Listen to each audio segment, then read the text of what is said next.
Hello guys and welcome back. My name is Matt Latter and today we're going to continue our game of Stellaris. So, it's been 2 days since last I've recorded, so let's quickly check out what's going on. First of all, last session we've found an early space age civilization, which we are currently in the process of building a science lab in their orbit first, but after that we'll probably go and enlighten them, bring them into the proper space age and gain an early ally. So besides that, we've also managed to properly secure our planet over here. We've found some friends on this rather large planet here that dwell underground. There's been some events related to that, so we'll have to see how that pans out. Beyond that, we've also had a quest to recover probes, which we've managed to fulfill completely. So, let's see what's currently going on. Science ship are doing sciencey stuff. The construction ship is building the observation post I spoke about, and our flotilla is sitting around at home doing nothing, as they should, since currently there's no proper use for them.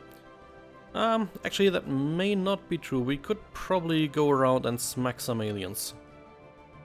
Yeah, you know what, we'll make it our job for this session at least, to build up the army a little bit more and free up some systems for colonization or exploitation. But, without further notice, let's get going. Back to fast speed and let's see what happens. So, need to rotate the system a bit. Okay. Alright, we've recently surveyed Foldora. That's where the other science ship down here is in Bashpad at the moment. Let's give it some more orders. There we go. Should have plenty to do by now. While we're at it... Oh, I remember, we've actually ordered 2 more ships to be built at the end of the last session. So we'll wait until those are built and then I am probably going to send the flotilla to Seer here.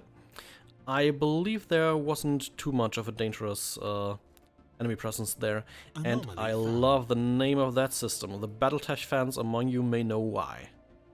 So let's see. Scans indicate the presence of a foreign alien-made object on one of Crystallike 9A's many frozen mountaintops. Failure risk of 15%, I can deal with that. For those of you that do not know, Crystallike is more or less important star system in the Battletech/MechWarrior franchise, which I've been a huge fan of for a long time by now. So, let's see what they're getting there. Ah, nice, the fleet has been repaired, and our ship over here has constructed the observation post. We'll get to that in a moment. Let's build a mining station here. So, let's check the outpost. We know the look by now, but more important, we actually have a few options. So, first of all, these observation posts give you society research. At the moment, we're gaining 3 society research just by passively observing. We could go for aggressive observation, which would also be nice. We gain double the science here, but that can have some adverse effects as well. The technological enlightenment is currently not possible due to a policy we have. But I want to do that, so let's check our policies. We go to the Empire screen, policies, and native enlightenment. Not sure why it wasn't allowed, but let's change that. It may influence our pops a slight bit negative. Yeah, thought pretty much that it doesn't. Which is good to know.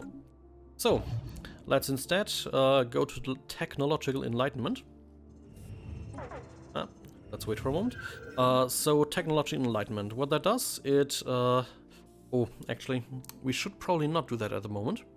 We're not making much science research. For now, we'll stick with passive observation. I need to build up some more society research, then we can do it. But, let's go to Crystallike. The science ship has recovered an elongated metal box from the surface of Crystallike 9A. Clusters of small perforations on 5 sides lead science officer Nahel to believe that it is not a container, but some sort of aerosol dispersal device. Initial tests seem to confirm their suspicions, as trace aromatics still emanate from the object. A special project, blah blah blah. So we can basically make another project to see if that device is maybe a communication device going by smells. Well, we'll have to see. By the way, for those of you wondering, we will be very soon going ahead and doing all the research over here. And you know, I think we might just do that right about now. What that does is block our science research while the project is still going on, but also give us some interesting quest lines and small discoveries in regards to the various neutral factions. So yeah, I'll stagger them a little bit as to not overwhelm ourselves. And I think I'll actually do that one right away. And then requeue all the surveying. Because I really want to know what's going on here. So we've started the first 2 projects here. We'll wait a couple days. Let's say until it's down to 160, and then we're gonna start the next one. Right about now. And the olfactory study should be about done already. That's a quick one. Project complete. Let's see. The box is indeed a document of a sort. Science Officer Nahel admits that they had been hoping for a historical record of some other kind of codex significant to whatever culture left it behind, but they were disappointed. The true nature of the Aromatic Box seems to be a collection of fairly short narratives which, going by the rapid changes in order towards the end of each sequence, are intended to surprise or be interpreted as comedic. The techniques used to store and reproduce specific smells is of some interest, but the tale it tells are not. The crew of the science ship are left with the uncomfortable feeling that they have unwittingly become intimately familiar with what certain gaseous byproducts of alien digestion smells like. Farts. However, Nahel is unwilling to speculate as to why the box was dumped on this frozen hellscape of a planet. Well, at least some science for the officer, and a bunch of society research. I'm more than happy about that. And let's get the next project going here. So our fleet is ready for action. Let's send it to Sahir. And go back to that screen over here. And queue up more projects. So, alright, we've still got some debris in those 2 systems. We'll have to take care of that sooner or later as well. Maybe after Russell Hawk. So, the construction ship has once again constructed everything it can in the system here. So now we send it to Rimborth and build a energy credit station and then a science station. Now after that we really need to expand our borders some more. These systems over here are quite nice. A good bit of diverse stuff so far. Complete. Okay, Bashpad is done. Let's go to these 3. Already queued up.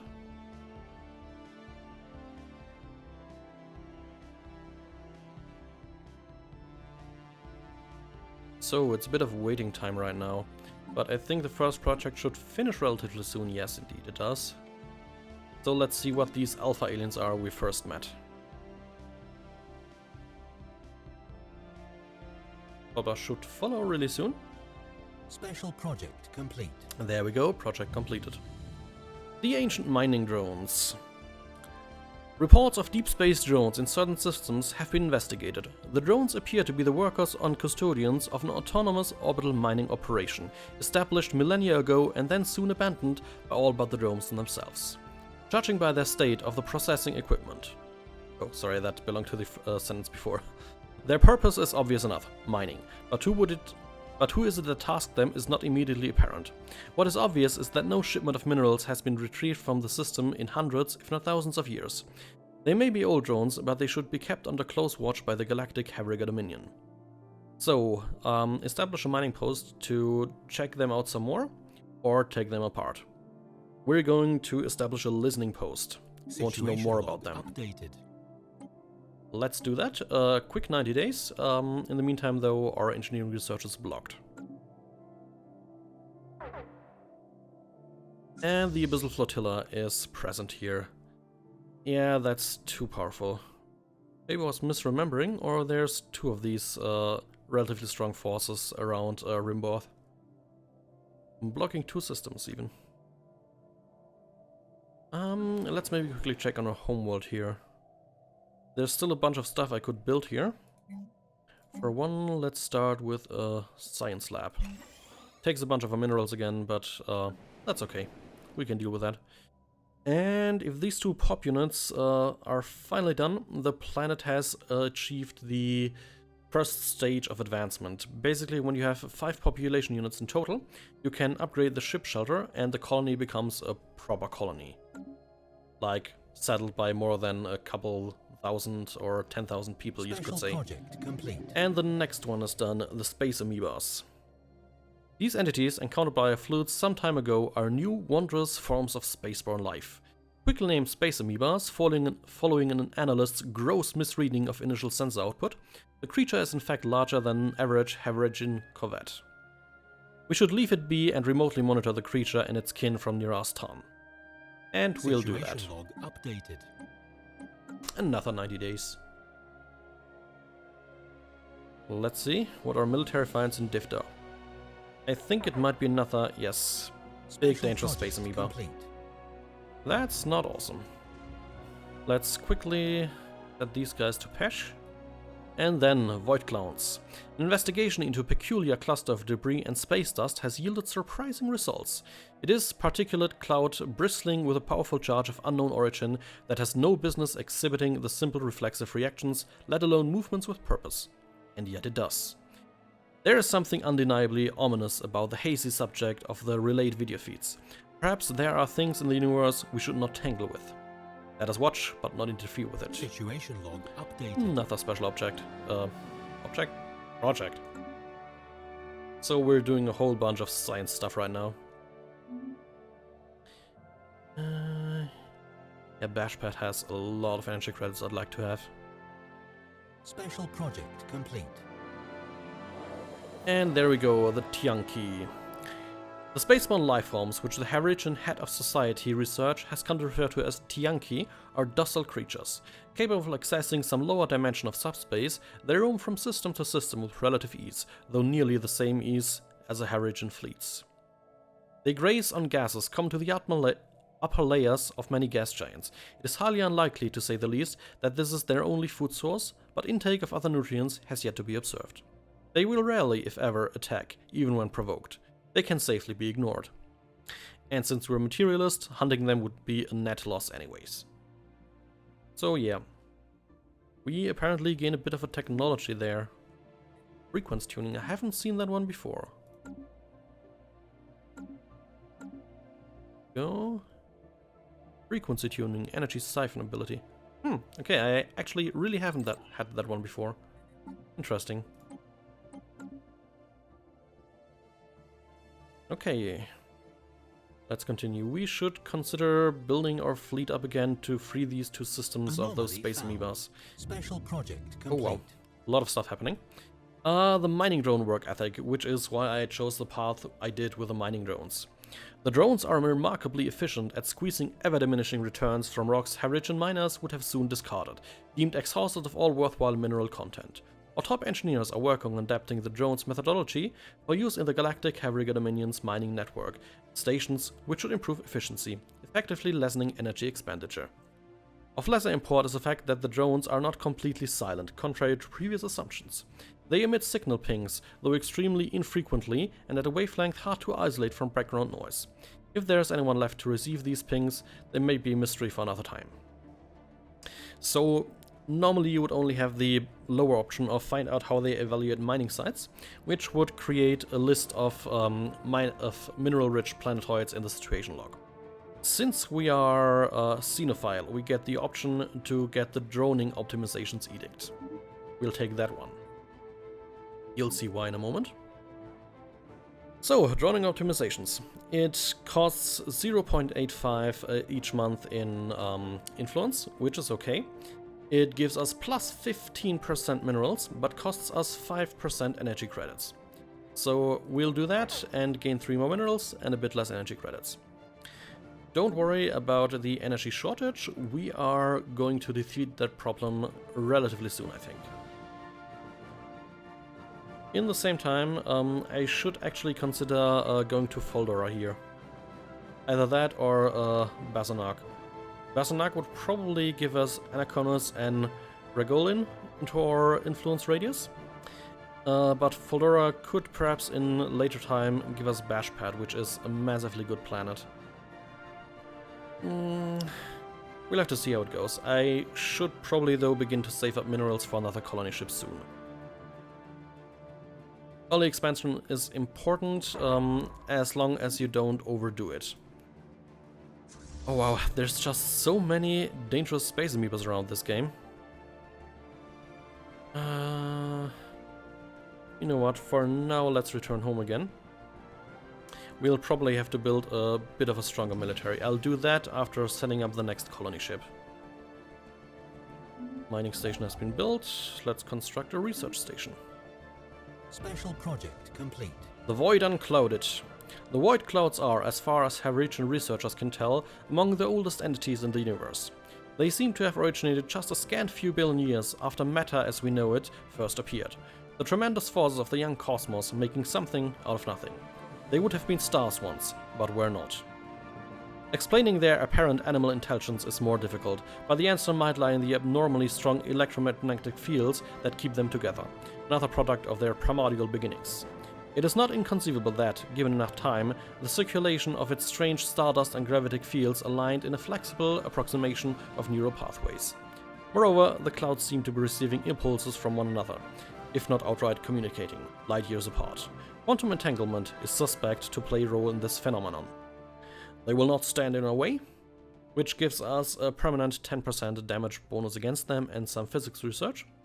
And we can also get a list of where void clouds are. Personally, research is better at damage to void clouds as well, since we mostly will want to get rid of them. So there we go. Yeah, there's only the space amoebas left now. After that, we've done most of our tasks. Survey complete. Let's get those ones as well. And we survey Gilis. Special project complete. Space amoebas forever. The space amoebas, the nickname now lovingly popularized on Nirastan, are solitary animals when left to their own devices. All but the youngest specimens are accompanied by quasi-independent organisms, dubbed flagella, seemingly spawned by the amoeba and programmed through liquid RNA-laced secretions that do the bidding of the host. Initially assumed to be young space amoebas, the flagella do not seem to be a factor in any reproductive mechanics. Each individual flagellum instead operates solely on a disconnected limb from its host amoeba. These flagella are capable of manipulating and even attacking objects in an impressive yet restrictive range around the host, periodically returning to lodge inside the host amoeba's body for reprogramming. There are potential military applications of the graceful patterns of circulation apparent in flagella's movement. So we gain a 5% evasion bonus forever now, which is awesome. Let's see, you survey here, and after that you go down here, Gilis, and do the anomaly. That's what I was looking for. Construction complete. Fleet is on its way back home, and we've constructed a science lab. Let's also get another power plant. That should fix our money problems at least a little bit for now. Anomaly found. And we found another anomaly. Let's do that one as well. But also check it. We have detected life signs coming from somewhere beneath the barren and lifeless surface of this moon. What manner of organism could possibly live there? You'll find out, I'm sure. The debris is still around for a long enough time. Research station has been constructed. So for now, it's back to playing the waiting game, since Vakrandil is not yet in our sphere of influence. It may look like it, but you need to look at the hexagon to see where it is precisely located at. System survey complete. And Viriak has been surveyed completely. Rather barren systems down here mostly. Silicone life forms. Some kind of Burrowing silicone-based lifeforms inhabits a vast network of tunnels beneath the barren surface of Rosalhag 7.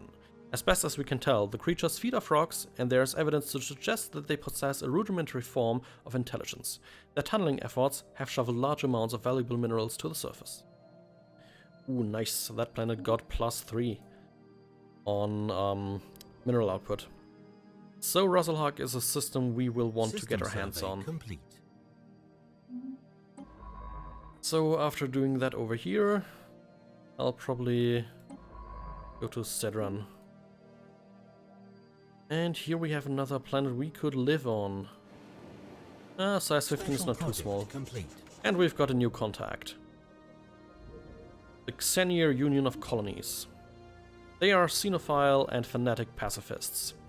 Well met, alien friends. We are the Xenier Union of Colonies, a nation built on the principle of peaceful coexistence and individual freedoms. The cultural achievement of your species have greatly impressed Prime Minister something, the current head of our government. And since they are xenophile, we're just gonna... probably not, since the militaristic notion they won't like. Let's go with cooperation will surely benefit us all.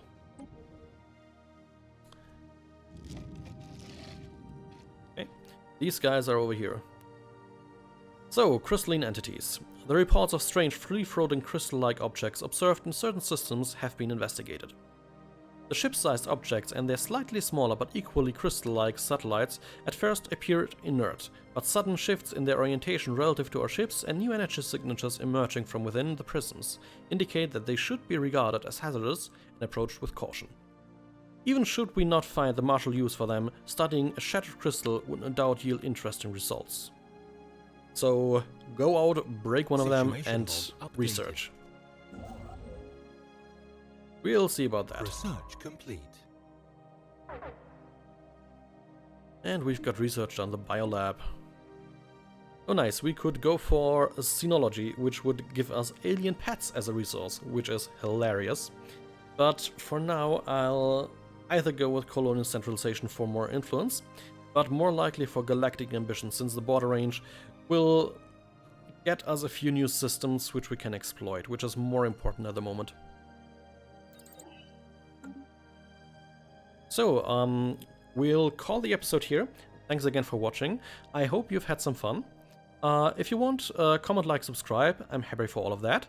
And other than that, I hope to see you the next time. See you!